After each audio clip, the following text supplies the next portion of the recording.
இந்தியாவில் மதரசாக்களில் தீவிரவாதம் போதிக்கப்படுகிறது என்று யோகி ஆதித்யநாத்லேருந்து பல பேர் சொல்லிகிட்டு இருக்கிறாங்க. ஆனால் இந்த பையனுக்கு 6 லாங்குவேஜ் தெரியும். அரபியிலேருந்து, ஆங்கிலத்திலேருந்து, சமஸ்கிருதத்துலேருந்து 6 லாங்குவேஜ் தெரியும். அந்த பையன் ரிக்வேதத்துலேருந்து ஒரு வசனத்தை எடுத்து ஓதுறாப்புல. அதில் சொல்கிறாங்க, இறைவன் ஒருவனே, அவனுக்கு இணை யாரும் இல்லை, அவனுக்கு தந்தை மகன் கிடையாது, எல்லோருக்கும் எஜமானன் அந்த இறைவன் தான் அப்படிங்கிற அந்த ரிக்வேதத்தில் உள்ள வசனத்தை அந்த பையன் சான்ஸ்கிரிட்டில் சொல்லி அதுக்கு மொழிபெயர்ப்பையும் பண்ணுறாப்புல. பாருங்கள், மதரசா மாணவர்கள் வெறும் தீவிரவாதம் இங்கே போதிக்கப்படல, 6 லாங்குவேஜ் இவன் கற்றுக்கிறான்டாக்க அந்த மதரசாவில் தான் இந்த ட்ரைனிங் எடுக்கிறாப்புல. அந்த காணொலியும் பாருங்க.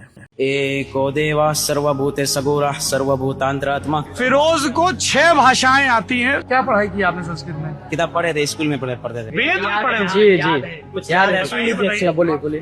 एको देवा सर्वभूते सगोरा सर्वभूतांतरात्मा कर्माधियक्ष साक्षी तेता केवलो निर्गुष्ट। क्या मतलब हुआ इसका? मतलब इसका यही हुआ कि अल्लाह एक है, उसका कोई शरीक नहीं, वो ना उसका कोई बाप है ना बेटा है, वो अकेला है, सबका मालिक वही है, सबका मालिक। ये ऋग्वेद की ऋचा है, ये वेद से लिया लाइन है। वेद से। कमाल है साहब, तो हमको भी नहीं पता। वाह साहब वाह। यहाँ के बच्चे मतलब अक्सर जबान बोलते हैं, अरबी भी बोलते हैं, आपके इंग्लिश भी बोलते हैं। अब तो 6 जबान हो गई जी। तो यार ये मेरा दोस्त है। क्या नाम है तुम्हारा? मोहम्मद फिरोज आलम। मोहम्मद फिरोज आलम। फिरोज को 6 भाषाएं आती हैं शुरुआती तौर पे, अरबी, फारसी, हिंदी, उर्दू, अंग्रेजी और संस्कृत।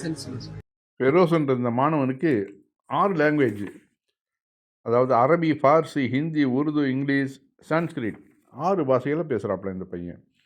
ரெண்டாவது, இந்து மதத்தில் ஏக இறைவனை தான் வணங்க சொல்லியிருக்குங்கிறது அந்த வசனத்தையும் பார்ப்போம். பவிஷ்ய புராணா, இந்த வேற்று நாட்டு தூதர் அரபுலகம் அனைத்தையும் தமது ஆளுகையின் கீழ் கொண்டு வருவார். ஆரிய தர்மம் அவரது நாட்டில் காணப்படாது, பலதெய்வ வணக்கம் ஒழிக்கப்படும், அவருக்கு பல எதிரிகள் உண்டாவார்கள், அனைவரையும் வெற்றி கொண்டு உண்மையை நிலைநாட்டுவார்.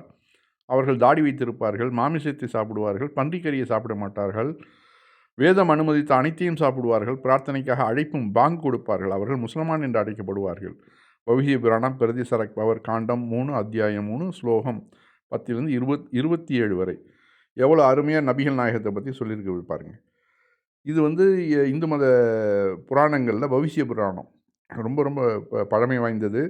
பலரும் ரொம்பவும் மரியாதையாக படிக்கக்கூடிய ஒரு பவிஷ்ய புராணத்தில் நபிகள் நாயகம் எந்த அளவு சொல்லப்பட்டிருக்காங்கன்னு பாருங்கள். இதெல்லாம் எப்படி சாத்தியமாகுது? முன்னாடி இருந்த வேதங்கள்லேருந்து இவர்கள் எடுத்திருக்கலாம் இதெல்லாம்.